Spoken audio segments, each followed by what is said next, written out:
성령의 은사 중에 예언의 은사라고 하는 이 예언, 프로페테이아라고 하는 예견하다 뭐 이런 뜻을 가지고 있어요. 그 시대 때 하나님께서 그 시대에 하시고 싶은 일들, 또 그런 일들을 알리시는 것이 곧 예언의 은사인데, 예언의 은사 그러면 어떤 성령의 능력을 통해 성령을 통해서 보는 세상이라고 볼 수도 있어요. 그리고 또 예언은 목사님께서 베드로후서 1장 20절부터서 21절 말씀에 예언에 관한 이야기를 말씀하셨는데, 먼저 알 것은 성령의 모든 예언은 사사로이 풀 것이 아니니 예언은 언제든지 하나님의 뜻으로 낸 것이 아니요 오직 성령의 감동하심을 받은 사람들이 하나님께 받아 말한 것임이니라. 그러면 이 예언이라고 하는 것이 결국은 하나님의 말씀인 것을 알 수 있죠. 그래서 철저하게 하나님께서 허락되어지는 것을 하는 것이 예언입니다. 사전적인 의미를 보면 미리 자기가 추상해 가지고 생각하는 것, 뭐 이런 식의도 예언이라고도 볼 수 있지만, 그것은 사람들이 생각하는 수준이고요. 하나님께서 원하시는, 하나님께서 하시려고 하는 그 뜻을 알리는 것인데, 고린도전서 13장 1절 2절의 말씀에 보니까, 2절 말씀에 보니까 내가 예언하는 능력이 있어 모든 비밀과 모든 지식을 알고, 성경 그렇게 이야기합니다. 그래서 예언을 통해서 뭐가 일어나게 되냐면 감춰졌던 비밀이 밝혀져요. 예언의 은사가 참 중요하죠. 그리고 또 모든 지식이 생겨난다는 겁니다. 예언을 하다 보면 감춰졌던 비밀이 밝혀지게 되고, 그러니까 그만큼 많은 지식들이 쌓이겠죠. 그런 측면에서 예언은 하늘의 능력, 하늘에 감춰져 있는 비밀을 밝혀내는 것이 예언의 은사다라고 할 수 있겠습니다. 고린도전서 14장 5절에는 뭐라고 말씀하냐면, 나는 너희가 다 방언 말하기를 원하나 특별히 예언하기를 원하노라. 성도들이 기도하면서 뭐가 열리기를 소망하고 있냐면, 뭐가 열리기를 원한다고요? 예언하는 것을 원한다는 거예요. 바울 목사님이 교회를 향해서 예언하는 사람들이 많이 생겼으면 좋겠다, 이런 뜻입니다. 그 이유가 뭐냐면 교회에 덕을 세우기 때문입니다. 여러분, 예언하는 사람들이 비밀을 밝히 알다 보니까 이 영적인 인격의 소양도 중요하고 영적인 소양도 중요해요. 비밀을 밝혀 알다 보면 어떤 현상이 생겨나요? 상대의 과거로부터 시작해서 앞으로 되어질 일들을 이야기하기 때문에 이 상당히 또 위험수위에 있는 은사가 또 예언의 은사이기도 합니다. 그래서 그 사람의 과거를 보니까 그 사람의 죄가 보여지고, 또 그 사람의 미래를 보니까 그 사람이 앞으로 하나님 앞에서 또는 세상 가운데 어떠한 모습으로 서게 될 것인지를 보게 된단 말이에요. 그게 무서운 이야기죠. 그래서 예언하시는 분들이 간혹 자칫 잘못하면 그것이 하나의 권력이 되어버리는, 그것이 하나님 앞에 크나큰 죄가 될 수 있겠죠. 그런 부분들을 항상 조심해야 되는 그런 관건에 있어야 됩니다. 사람에게 있어서는 이 한 치 앞을 내다볼 수 없는 게 사람이라는, 그렇죠. 우리가 내일 아침 해가 뜰 거야, 이런 정도는 일상의 모든 반복적인 것들 속에서는 알 수는 있지만 내가 어떻게 될지는 모르잖아요. 그렇죠. 여러분, 과거에 유명했던 연예인 중에 한 사람이 오토바이 사고를 통해 가지고 하반신 마비라고 하는 결론을 도달하게 됩니다. 그는 정말 클럽의 춤대에 나가가지고 1등을 휩쓸었던 아주 춤꾼이었던 사람이에요. 그런데 이 사람이 오토바이를 타고 가고 있었는데 불법으로 유턴하는 차에 의해서 교통사고가 나게 돼요. 여기에서 교통사고가 났을 때에 참 이게 자기가 교통사고 날 거라고 생각도 못했을 거예요. 근데 그 교통사고가 났는데 회복할 수도 있었고 하반신도 사용할 수도 있었을 거예요. 그런데 그 사고를 목격한 사람이 2차적인 사고가 일어날 것을 생각해 가지고 사고 난 사람을 운반한 겁니다. 운반하는 그 과정 중에 거기에 골절되었던 뼈가 신경을 찌르게 되고, 그래서 그게 하반신 마비가 되었다. 여러분, 도움을 주려고 한 사람이 결국은 뭐를 하게 만들어요? 아예 걷지 못하도록 만들어버렸어요. 이 사람은 자기 앞으로의 미래가 어떻게 될 것인지 알았어요, 몰랐어요? 몰랐어요. 근데 이게 이 사람만의 문제가 아니에요. 사람이라고 하는 모든 사람들은 한치 앞에 자기 자신에게 닥쳐질 위협이라든지 자기 자신에게 일어날 일들을 전혀 알지를 못해요. 그런데 예언이라고 하는 이것은 하나님께서 하나님이 하실 계획을 엿보는 거거든요. 하나님께서 앞으로 되어질 일들에 대한 것을 알려주시는 거기 때문에 예언은 상당한 유익을 줍니다. 그래서 성도의 삶에 있어서 하나님이 하실 일들을 미리 아신다면 더 든든히 설 수 있겠죠. 예, 사람들이 앞으로 되어질 일들을 미리 아는 것이 딱 좋다라고만 볼 수는 없어요. 왜냐하면 원체 연약한 존재이기 때문에. 예를 들어서 그런 겁니다. 너는 앞으로 시한부 인생이야. 딱 1개월밖에 못 살아. 그럼 이 사람이 그 1개월 동안 자기 자신을 돌아보며 정말 건강해지기를 위해 노력하고 나에게 주어진 그 남겨진 시간을 정말 손용하면 좋은데, 어떤 사람은 자포자기하죠. 나에게 1개월밖에 없으니까 내 하고 싶은 대로 할 거야. 이런 사람도 있을 거 아닙니까? 이게 어떤 사람에게는 좋은 유익의 시간이 될 수도 있지만 어떤 사람에게는 이것이 자기 자신을 망치게 되는. 그러니까 종말이 오면 당신은 뭐 할 거예요? 나는 사과나무를 심을 거예요. 이런 사람이 있는가 반면에 종말이 오니까 나에게는 인생의 끝이라고 생각하고 자기 마음대로 인생을 산다는 거예요. 그리고 하고 싶어 못했던 거 다 해버리고 막 이렇게 될 수도 있는. 그러니까 인생이라고 하는 게 너무 불완전하고 인생이라는 게 너무 연약한 존재이다 보니까 사람을 지켜주는 방법 중에 한 가지가 뭐냐면 앞의 일을 모르는 거예요. 그러니까 앞의 일을 모르니까 지금의 내게 주어진 시간을 어떻게 살아요? 최선을 다해 사는 거예요. 그리고 내가 앞으로 무슨 일이 일어날지 몰라요. 그러니까 내게 주어진 이 시간이 소중한 거예요. 그런데 교회 안에서 이 방종하고 방탕하고 바르게 살지 못한 사람들에게는 때로는 이 예언은 그들을 경성하게 만들고 바르게 나가게 만드는 방법이기도 했어요. 그래서 그러한 예언을 통해 가지고 두 가지 측면에서 예언이 선포가 됩니다. 첫 번째는 심판적인 계획이 있을 때에 하나님의 예언이 선포가 되어지고, 두 번째는 축복의 계획이 있을 때 예언이 선포가 되어집니다. 성경에 보면 아브라함에게 천사들이 와가지고 소돔과 고모라에 관한 이야기를 하게 됩니다. 그곳을 멸망을 시키겠다라고 하는.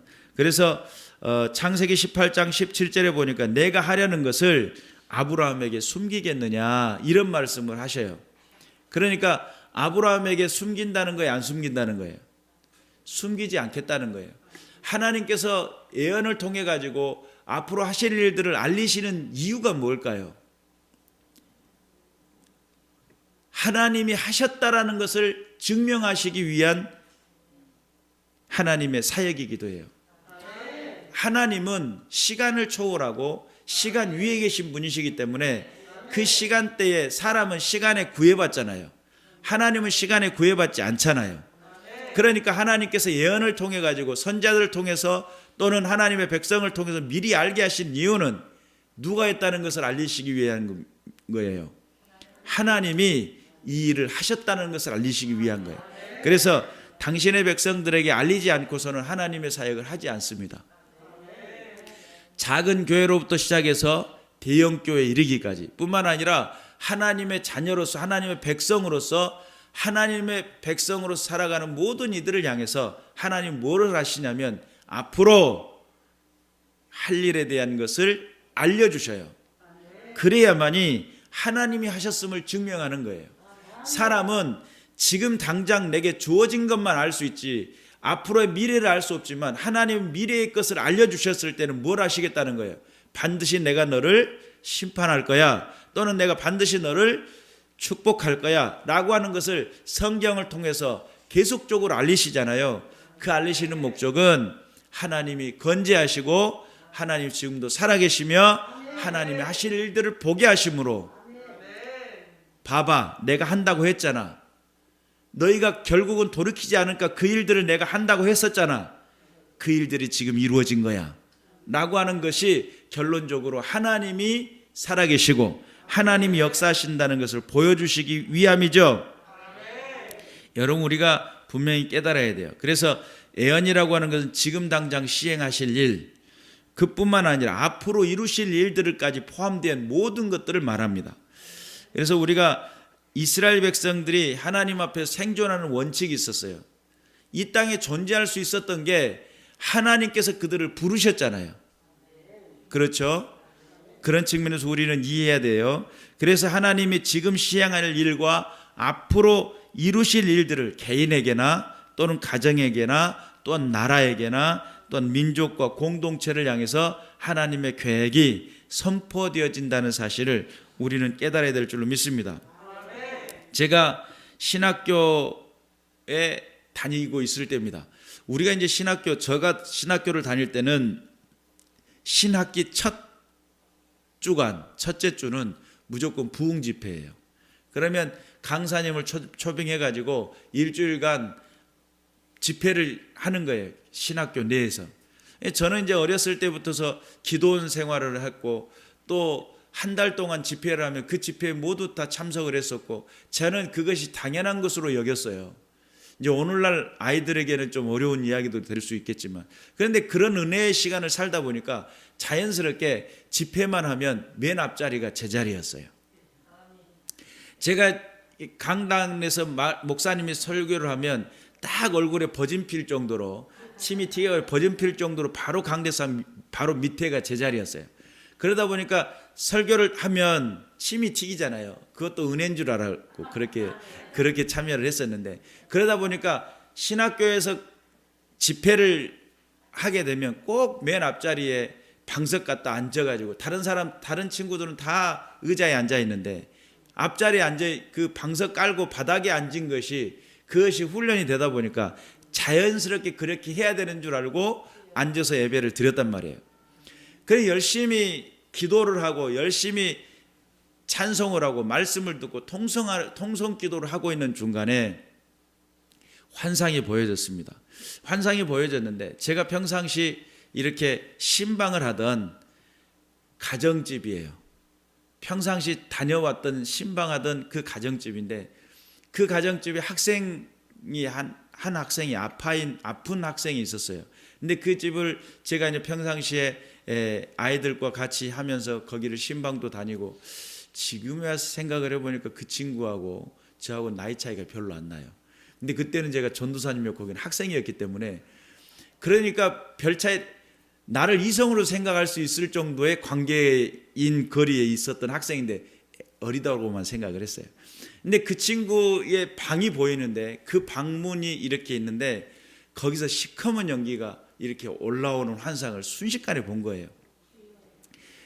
뜨겁게 기도하는 중에 얼마나 놀랐는지 몰라요. 깜짝 놀랐어요. 아니 평상시에 기도하다가 환상 보는 게 쉬운 일은 아니잖아요. 하나님 늘상 보여주시는 것도 아니고 근데 너무 시겁했던 것 같아요.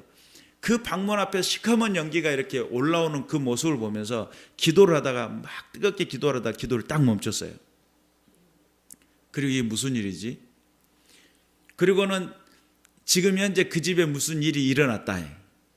분명히 일어난 것은 사실이다 하고 저 따르는 동생 하나하고 제 친동생하고 또 다른 전사님 한 분 세 명이서 그 집을 신방을 갔습니다.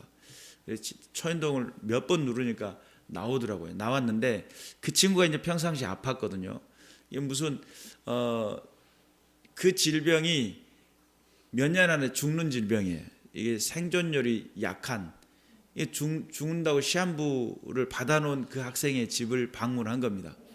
근데 제가 그 방문을 했는데 가서 보니까 그게 자기가 아파가지고 통증 때문에 얼마만큼 그 통증이 심했는지 거기서 원망을 하고 있었는가 봐요.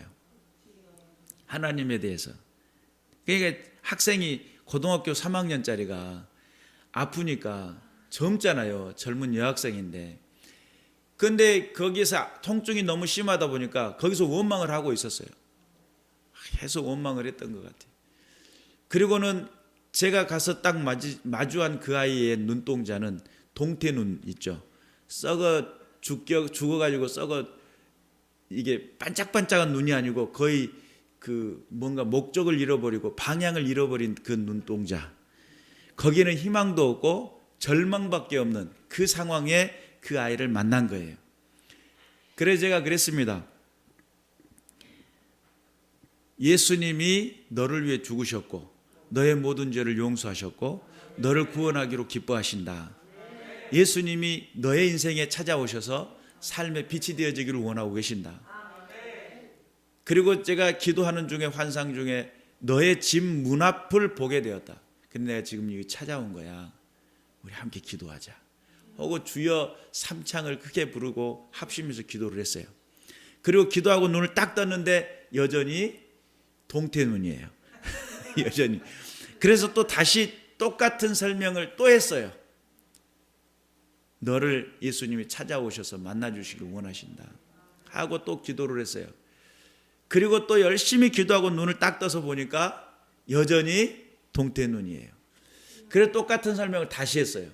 3번을 하고 다시 기도합시다 하고 이제 뜨겁게 기도를 했는데 그 아이의 마음에 그 마음을 두드렸나 봐요. 말씀으로 두드렸고 그리고 또한 성령께서 그 마음을 만지신 것 같아요. 방성대곡을 하더라고요.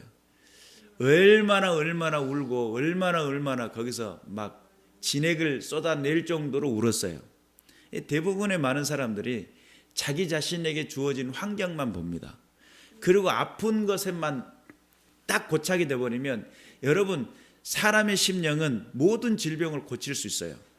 그런데 그 마음이 무너지면 어떻게 되겠느냐. 잠언에서는 그렇게 이야기하죠. 하나님의 마음속에 하나님은 그에게 능력을 베푸시기를 원하셨고 하나님께서는 그를 구원하시기로 기뻐하셨어요. 근데 그 마음은 육체의 아픔이 문제가 아니야. 뭐가 문제예요? 그 마음에 낙심하고 좌절하고 있는 그 마음이 문제였어요. 제가 그렇게 3번이나 말씀을 설명하고 기도하자고 외치니까 옆에 따라왔던 전사님 한 분이 그러더라고요. 아니 앉혀놓고 나사렛 예수 이름으로 고쳐불지 그걸 그렇게 3번토록 이야기를 하냐고 그렇게 이야기를 했어요. 제 입장에는 달라요. 그분은 나사렛 예수 이름으로 하면 좋겠는데 저는 제가 보는 입장에서는 복음은 선포되어지고 복음은 설득하게 되고 복음은 그의 마음을 만져야만 했기 때문입니다.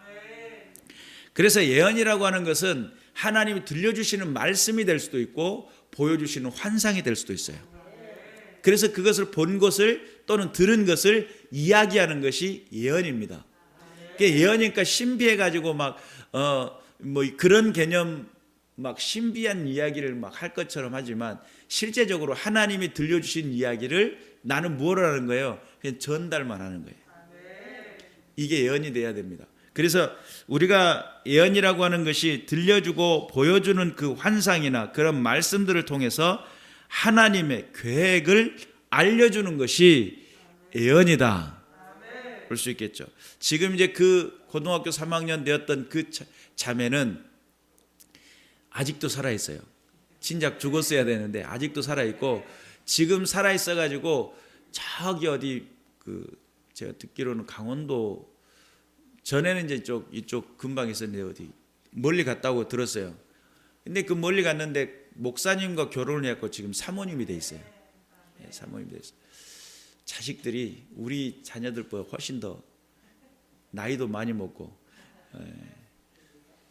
그래서 지금 가끔 한 번씩 이제 잘 지내냐고 목사님 어떻게 잊지 않고 그러면서 이제 문자도 오고 막 그래요. 근데 우리가 하나님이 하실 계획 가운데 어떤 이게는 말씀이 똑같이 들려줘도 그것이 자기 자신을 경성케 하고 변화가 되어 새 사람이 되는 사람이 있어요. 그 참 은혜 받은 사람이죠. 근데 어떤 사람은 오해를 하고 낙심을 하고 좌절해가지고 더 나빠지는 경우가 있어요. 그러니까 지혜로운 사람에게는 말씀은 양약이 되지만 어리석은 사람들에게 말씀은 그것이 화가 될 수도 있어요. 지금 제가 이야기했던 이 자매에게는 하나님의 은혜가 되었고 삶의 연장의 이유가 되었죠. 이 복입니다. 성경에 보면 이 예언이라고 하는 것이 단순히 외쳐지는 것이 아니고 과거의 문제, 과거의 죄 때문에 현실과 미래에 미치는 영향력을 이야기하는 게 예언이에요. 이게 과거의 문제가 때로는 이게 또 과거의 삶이 현재와 미래를 결정하게 만들어요. 그래서 과거의 삶이 죄가 되었을 때는 심판의 이야기가 될 것이고, 과거의 삶이 내가 하나님 앞에 축복의 삶을 살았다면 현재와 미래에 뭐가 돼요? 하나님이 베푸실 계획과 그 축복의 자리의 현장이 될 수 있겠죠. 예를 들면 그런 겁니다. 예레미야 2장 13절에 보니까 내 백성이 두 가지 악을 행하였나니 곧 그들이 생수에 근원되는 나를 버린 것과 스스로 웅덩이를 판 것인데 그것은 그물을 가두지 못할 터진 웅덩이들이니라 이랬어요. 그러면 가두지 못할 생수의 근원 되신 하나님을 버린 것과 가두지 못할 웅덩이라고 하는 이 개념을 가지고 하나님께서 에레미야 선지자를 향해 가지고 이스라엘 백성들을 향해서 그들은 너희는 죄를 지었다, 너희는 악한 악행을 했다라고 하는 결론에 도달하게 됩니다. 그때에 이 생수의 근원 되시는 것을 버렸다라고 하는 것이 이제 히스기야가 역대하 32장 30절에서 보면 기혼의 윗샘을 막아 그 아래에 다윗성의 서쪽에 곱게 끌어들였으니 히스기야가 그의 모든 일에 형통하였더라, 이런 말씀이 있어요. 외세로부터 침략되어질 때에 그 침략을 지키고 버티기 위해서 샘을 하나 팝니다. 여러분, 그러면 그것이 당대에는 형통으로 보여지고 잘 되는 것처럼 보여져요.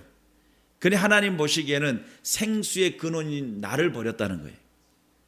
그리고 또 그들은 터진 웅덩이를 팠다는 거예요. 결국은 이것은 하나님 앞에서 그들을 지키고 보존하는 나라의 생존이라는 개념을 말 그대로 뭔가를 향하면 되는 것으로 착각을 했어요. 그러면 당장 살 것 같지만 그것이 아니었다는 거예요. 그리고 그들을 향해서 하나님께서 예언을 선포하는, 너희는 바벨론의 포로가 될 것이고 70년 동안 돌아오지 못할 것이다. 이게 예언이에요. 그런데 그것이 단순히 두 가지 악을 행한 것에다가 므낫세의 죄가 더 거기다 기름을 부어버립니다. 그래가지고 므낫세 죄 때문에 돌이키질 않아요. 하나님이. 이 심판의 예언이죠. 결국은 바벨론의 포로가 되고 70년 동안 바벨론 땅에서 그들은 유리하고 방황하는 민족들이 되어버립니다. 여러분, 우리가 알아야 될 게 하나님 안에서 우리가 생사화복의 주관자라고 그러죠. 하나님 살아계시죠. 그러면 그 하나님 살아계심을 믿고 내가 살아있는 것이 누구의 덕이에요? 하나님의 덕이죠. 그런데 우리는 세상에 어떤 무언가를 통해 가지고 살 거라고 생각을 해요. 하나님이 나를 살리셨다는 믿음을 가졌다면 하나님이 내가 살게 하는 것도 하나님의 은혜고, 하나님이 나에게 은혜의 삶의 그 자리에 주님께 영광을 돌릴 수 있도록 허락하실 분도 하나님이라고 믿는다고 한다면 철저하게 하나님을 의지하는 연습이 필요해요. 믿음이라는 개념이 결국은 의지함이거든요. 너 믿어? 믿어요. 그런데 내 뜻대로 내 수단과 방법대로 인생을 살아가요. 그 믿음이 아니에요. 믿음이 믿습니까? 예, 믿습니다 하고 딴짓을 하고 있으면 그것은 믿음이 아니에요. 믿음이라는 것은 뭐냐면 하나님이 나를 살게 하시고 하나님이 내게 은혜 베푸셨고 하나님이 내가 원하시는 자리에 쓰임을 받기를 원하는 것, 그것이 믿음이거든요. 믿음이 어느 때 필요하냐라고 했을 때 선택할 때 필요해요. 이것을 선택할 때, 바르게 믿음을 선택할 때 하나님 앞에 너는 정말 믿음이 있구나, 내가 원하는 삶, 내가 기뻐하는 삶을 선택할 때 넌 믿음이 없구나, 하나님이 원하는 삶을 선택하는 게 믿음이에요. 그렇기 때문에 우리가 깨어 있어서 심판의 계획을 선포하고 알려주는 것이 예언이고, 그 예언의 말씀을 들었을 때 만약에 처음부터서 예언의 말씀이 들려졌을 때 회개를 했다면 바벨론의 포로의 70년의 세월은 없었습니다. 그런데 사람들이 강팍하잖아요. 사람들이 못됐어요. 자기 고집을 꺾지를 않습니다. 자기의 생각을 꺾지를 않습니다. 우리가 그런 측면에서 깨어 있어서 하나님이 우리에게 말씀하실 때 들을 줄 아는 믿음, 깨어 있는 믿음의 군사들이 되어야 될 줄로 믿습니다. 예수님도 예언하신 적이 있습니다. 사도행전 1장 6절과 7절 말씀에 보니까 그들이 모였을 때 예수께 여짜와서 주께 묻습니다. 이스라엘 나라의 회복하심이 이때니까 그럽니다. 이스라엘 나라가 로마의 속국에 잡혀 있어가지고 이제는 회복할까 말까 막 예수님 오셨으니까 이제 회복이 일어날까 이게 관심사였어요. 그런데 예수님 뭐라고 하시냐면 때와 시기는 아버지께서 자기의 권한에 두셨으니 너희가 알 바가 아니요. 그들에게 알린다고 해서 알겠어요? 이스라엘 백성들이 지금 그때 예수님 당시 때에 너희가 알 바가 아니요 그랬는데 70년 후에 AD 70년에 디도 장군에 의해서 완전히 멸망하고 1948년에 이스라엘 나라가 복권을 해요. 그러면 대략 2000년 동안 그들의 나라는 망해져 있는 겁니다. 그러니까 그때와 시기를 알려준다 한들 그 사람들이 무슨 생각을 하겠어요? 그렇잖아요. 2000년의 세월에 후에 되어질 일을 네가 알아서 뭐 할 거냐 이런 뜻이에요. 쉽게 말하면. 그래서 우리가 분명히 깨달아야 돼요. 우리가 또 한 가지 기억해야 될 것은 뭐가 있냐면 기도는 예언적인 활동입니다. 예를 들면 이런 겁니다. 선교사 언더우드라고 하는 100년 전에 오셨던 이 땅에 왔던 선교사가 했던 기도예요. 한번 들어보세요. 조선의 마음이 보이질 않습니다. 그리고 저희가 해야 할 일이 보이지 않습니다. 그러나 주님 순종하겠습니다. 겸손하게 순종할 때 주께서 일을 시작하시고 그 시작하는 일을 우리의 영적인 눈으로 볼 수 있는 날이 올 줄로 믿나이다. 지금은 우리가 서양 귀신 양귀자라고 손가락질을 받고 있사오나 자신들과 우리 영혼이 하나임을 하늘나라의 한 백성 한 자녀임을 알고 눈물로 기뻐할 날이 있음을 믿나이다. 학교도 없고 그저 경계와 의심과 멸시와 천대만이 가득한 곳이지만 이곳이 머지않아 은총의 땅이 되리라 믿습니다. 언더우드는 당시 자기 자신들이 어떻게 취급받는지를 알았어요. 서양 귀신, 생각해 보세요. 우리나라 사람은 그 나라 사람은 전혀 다르잖아요. 눈도 퍼렇고 얼굴은 흐여고 머리는 노랗고 아주 색다른 인종들의 서양 귀신 이렇게 손가락질을 받았던 그런 사람들이에요. 근데 언더우드가 무슨 기도를 했냐면 하나님 이 땅에 하나님의 같은 백성 같은 나라의 하나님 하늘나라에 속한 그런 백성들이 될 것으로 기뻐하는 영적으로 먼저 기도를 했다는 거예요. 그런데 100년이 지난 다음에 지금 현재 이 땅에 엄청난 부흥의 역사가 일어났잖아요. 그래서 기도는 예언적인 역사이기도 합니다. 믿음을 가지고 기도하면 그 기도가 어떻게 돼요? 이루어진다는 거예요. 서울의 한 교회가 청년들이 10명 정도 모였답니다. 그런데 그때 서울시에 가장 많이 모인 교회가 한 500여 명 정도 되는 그런 청년회가 되어지는 교회인데 자기네 교회는 한 10명 정도 되는 교회 거기에 있는 목회자들과 목사님과 그 청년들이 함께 기도하기를 무슨 기도를 했냐면 하나님 5천 명이 헌신하고 열정적으로 기도하고 예배할 수 있는 청년들이 되게 하여 주옵소서. 기도를 했는데 몇만 명이 되어버렸어요. 10년 15년 후에 몇만 명 청년이. 그러면 그 기도는 결국은 무엇을 향해 나가요? 하나님이 앞으로 하실 놀라운 기적과 이적을 만들어내는 뭐가 돼요? 원동력이 되었어요. 그러니까 심판적인 예언은 과거의 삶으로부터서 죄 때문에 이루어지는 결과적인 모습이지만 앞으로 미래의 축복적인 사건은 뭐냐면 과거로부터 되어지는 기도가 결국은 뭐가 돼요? 미래의 축복이 된다. 앞으로 성공되어지고 발전되어지는 놀라운 현장 속에는 뭐가 반드시 있어야 된다? 기도가 일어나야 된다. 그래서 기도는 미래를 바꾼다. 기도는 만사를 변화시킨다. 기도는 미래의 예언적인 활동이다. 여러분 한번 생각해 봅시다. 내가 예언의 은사를 받았어요. 예언의 은사를 받았기 때문에 예언을 하는 것이 아니라 예언의 은사는 없을지라도 내가 예언적인 삶을 살아갈 수 있는 비결이 뭐냐면 내가 기도를 심는 거예요. 하나님 좋은 교를 통해서 이 지역 일대를 구원하는 믿음의 마중물에, 부흥의 마중물이 되게 하여 주옵소서. 하나님 좋은 교회를 통해서 이 지역뿐만 아니라 이 지역의 공동체를 넘어 이 나라와 민족을 살릴 수 있는 믿음의 역사가 일어나게 도와 주시옵소서. 이곳을 통해 하나님이 하실 놀라운 역사를 보게 도와 주옵소서. 우리가 그런 믿음의 기도를 심고 나갈 때에 하나님의 역사는 앞으로 능력이 되고 권능이 된다는 사실을 믿으시기를 주님의 이름으로 축원합니다. 여러분, 성전 시대 바벨론 포로로 갔다가 돌아와 가지고 성전을 재건축을 하고 있을 때에 당시에 사마리아인들, 이 사람들이 연합을 해가지고 성전 짓는 것을 방해를 했어요. 못 짓게 막 방해를 했단 말이에요. 그때에 당시 성경은 무슨 이야기를 하냐면 스가랴 4장 10절에 작은 날이라 멸시하는 자가 누구냐 그랬어요. 하나님의 기초를 놓고, 성전의 기초를 놓고 하나님의 교회를 세워나가는 것을 작은 일의 날이라고 멸시하는 자가 누구냐 라고 이야기를 했다는 거예요. 하나님의 예언이 지극히 작은 곳에 일어나는 것 같지만 세계 속에 기록되는 이야기가 돼요. 믿으시길 바랍니다. 내 안에 일어나는 일이, 성령의 은혜를 통해 은혜 받는 일이 아주 작은 날처럼 보여줄 수 있어요. 그러나 그 작은 날이 아니라 내 안에 역사하시는 그 한 사람의 그 성령의 은혜를 통해 가지고 세계의 영적 흐름과 판도를 바꿔 나가요. 믿으시기를 주님의 이름으로 축원합니다.